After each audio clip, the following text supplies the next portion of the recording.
Hey, it's Ben, and I'm with... Kelly Chestis from Fountain Bookstore in Richmond, Virginia. I'm super lucky, guys, because Kelly is one of the most preeminent booksellers in the country, maybe the world. But you know it's true. Can you give me a quick history of how you got into bookselling? It was a college job. It started 30 years ago. It was a temporary gig, and I never graduated from college, and I've been a bookseller ever since. What is it about bookselling that has kept you? It's a new job every single day. It's the only job where I get to do everything. It's not just books and reading and retail and connections with people, and it's a little bit of counseling. It's a little bit of art because I get to do displays. It's writing because I'm doing reviews, and then there's business and marketing, and I have a very short attention span. It's like this big, so I want to do all the jobs. And then beyond that, it's the books themselves. So I can get into books, and one day I can be an astronaut, and then tomorrow I can be a dragon, and then the day after that I can go to Peru. They allow us to travel. They allow us to live a million lives. Right. How do you feel? And then I get to share that. Yeah. So. Do you feel like right now, reading books, bookstores are enjoying a renaissance of sorts? I hope so. Kobe Bryant spoke this morning at this conference where we are at Winter Institute for Indie Booksellers, and he's it heartens me when people from outside of our industry get passionate about sharing reading, because they have a much broader platform, and they can bring people in to our beautiful world of reading that might not have considered it before, and so that's exciting. And I think reading for maybe since Harry Potter has just started to get cool again, and it's awesome. But I want it to be more cool, I want to see more people with influence being very public about their reading lives, and crossing genres over. Crossing, reaching a hand across to other entertainment industry and sports and Sure. and NASCAR. There's anybody who reads who's not necessarily in the club. I don't want this to be elitist. I want it to be for everybody. Right. Well, and it is. Yeah. Yeah, it is. Definitely, It is. Yeah. You have no doubt worked with a lot of authors in the store who are coming because they want to sell books. They have people who are doing events. You do a lot of limited edition, signed things. Mm-hmm. For an author who is just starting out and who is thinking about going on tour, limited or wider, to promote a new book, what are things that authors sometimes do that are the wrong thing, that they might think that they're helping out their cause, and they're actually either making a not great environment between themselves and the bookseller, or it's something that's just like conventional wisdom that might have been helpful 30 years ago but isn't helpful now? Or they're inadvertently being insulting or breaching an etiquette that's kind of standard for our industry. I get approached by first-time authors, an average. First of all, just to be aware of what the numbers look like for a bookseller, I get approached at least 5 times a day at this point. So just the sheer volume of email, actual mail, people dropping by the store, and nobody ever makes an appointment. So that would be number one. If you want a little bit of the store's time, make an appointment.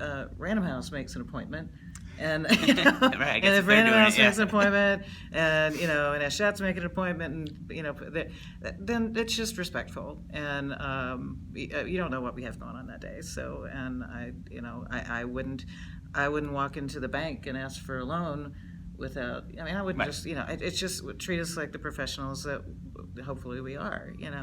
The other thing is in the emails.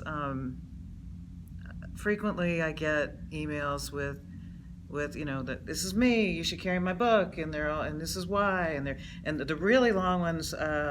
Frankly, I just don't read. I put them in a folder and intend to do something with them later, and it never happens. I'm sorry. I'm really sorry. I really am. but they'll be, here's why you should carry my book, and then there's a long speech about everything great on Amazon about it, and you may not realize that's our biggest competitor, and it's hurtful. It's interesting information to have, but what I'd rather see instead of an Amazon link and which is what I get 90% of the time now, I think, is a link to your own website. Then, and preferably that, and hopefully that website has a link not only to Amazon to buy or to yourself, whoever your company is, but maybe a link to IndieBound, which supports independent bookstores like us. If it's a two-way street, if the people are just cold, if I've never talked to you before, I know that you don't. Here's the thing. It's a relationship, right. And what you've just shown me is I've never met you before. You've never been in my store. It would be nice if you were a regular shopper, because then I would automatically start talking to you. But you have shown me clearly that you have a relationship with Amazon and you're committed to it. And it's inadvertently insulting because that's our biggest competitor. I mean, I don't know what else to say. So. So what can people do positive to get your attention? I love to see an author that's put some time into it. It doesn't have to be fancy. It can be very, very simple. Their own website that shows me that you're committed to your career and being a professional and having a place to go for ordering information and all of that sort of thing. Make it easy for me. Make it a pleasurable thing to look at. And that shows me that you're a professional, When people, let's say someone is self-published or it's a very small house, mm-hmm. Are you able to do events with them where you are buying books ahead of time? How important is distribution, I guess? Because I know that mm-hmm. some people get frustrated because their books have to be sold on consignment. Mm-hmm. And it's because, at least my understanding is because they're not coming in through a normal distribution channel. Mm-hmm. They're not returnable. They don't have the same discount. Right. Is that as problematic today as it was 10 years ago? It's about the same. Okay. I think it might be a little worse because of just the sheer volume is so much. But I think that as far as, about maybe 30% of the authors get the financial terms under which we have to work, and the other 70% do not. And I'm talking about self-published only. Sure. And so why is that? From a bookseller's point of view, what don't people understand about why you have to run your business a certain way as mm-hmm. far as discount schedules and returnability?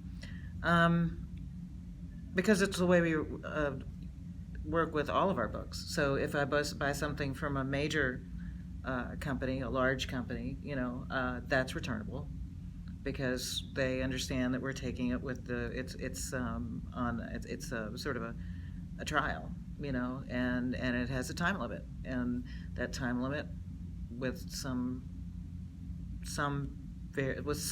wiggle room depending on a lot of factors is usually about 30 days. It's got about 30 days. If it doesn't move, then it's really not paying its rent on the shelf, and it's got to go. And those are harsh terms, but they're pretty consistent throughout the industry. Okay, and they have to be returnable, and we have to have a.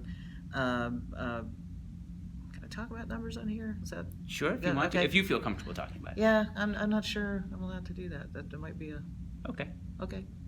All right. Well, then, in closing, what excites you the most about the future of books? Can I say one more thing about self-published Absolutely. authors?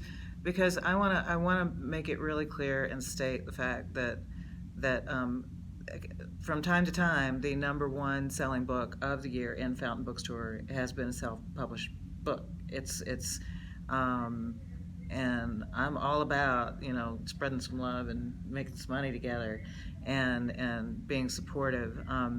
And so I did a whole program on the right way to befriend with your bookseller. And Okay. number one is to shop with them and get to know them, and that's one thing. But just be engaged in their world first before you come in and ask for things. But I'm really excited about what self-publishing and indie publishing is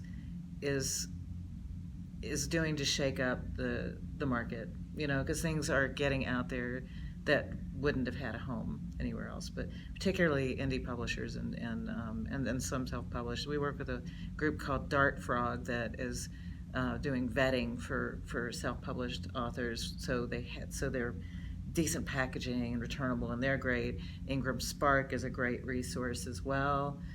If it's done through Ingram Spark, in general, we're not going to have any problems carrying it. So those are two great resources.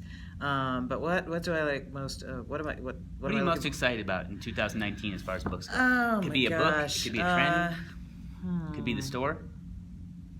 What I'm excited about is there's going to be a future. I'm here at a convention, and there's so many young booksellers with so much energy and so much enthusiasm and so many new ideas that I'm re-energized. And it's an industry of endless possibilities, and you're part of it, and it's cool. And It's true.